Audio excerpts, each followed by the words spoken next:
Salamlar və sayğılar dəyərli izləyicilər. Bildiyiniz kimi son yüzyılda İranda Pəhləvi və Molla rejimi Güney Azərbaycan türklərinin siyasəti, dili və kültürünün aradan aparmasına əlindən gələni əsirgəməmişdir. Güney Azərbaycan türkləri İran nüfuzunun çoxunluğu olduğuna rağmen İranda Azərbaycanca, Azərbaycan türkçəsində oxuma və yazma yasaqdır.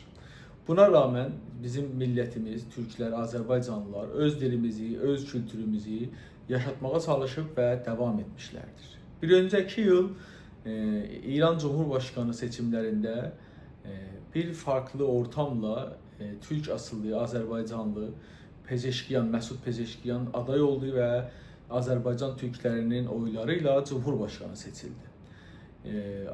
Doktor Pezeşkiyanın 70 yaşı vardır və 20 ilə yaxın Təbrizin millət vəkili olmuşdur. Özü də Urmiyəlidir.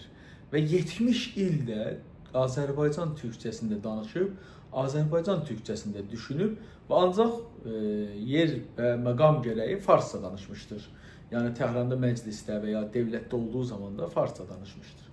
Ancaq altyapı düşüncəsi türkçə olmuşdur.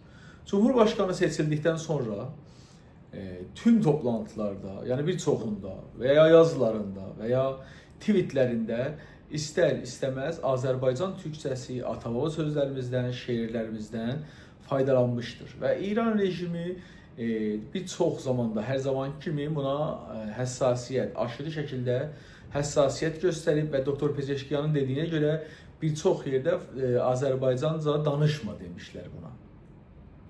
Amma Doktor Pezeşkiyan bunu aldırmayıb və məsələ hər bir şəhərə getdiyində, danışdığında, ata-baba sözlərini örnək gətirdiyində Azərbaycan türkçəsində ata-baba sözlərini deyib və sonra onu farsçaya çevrilmişdir.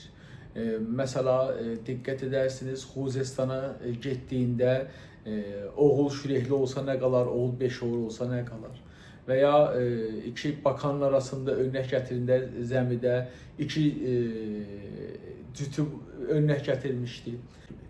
Və hətta diqqət edərsəniz, dün bir Tehranda Təbriz həftəsi proqramı nedeniyle Sayın Cumhurbaşkanı Şəhriyardan Heydərbaba şeirini oxudular və həmən orada Cumhurbaşkanı təşrifat bölümündən, yəni rejimin Panfars qismına bağlı olan birisi bir nota gətirib və siz Türkçə şeir oxumayın və danışmayın deyə bir bilgi aktarmışlardı ki, Cumhurbaşkanı həmən Türkçə şeir oxumaqla ölkəyə bir zarar gəlməz deyə bir reaksiyada bulunmuşlardır.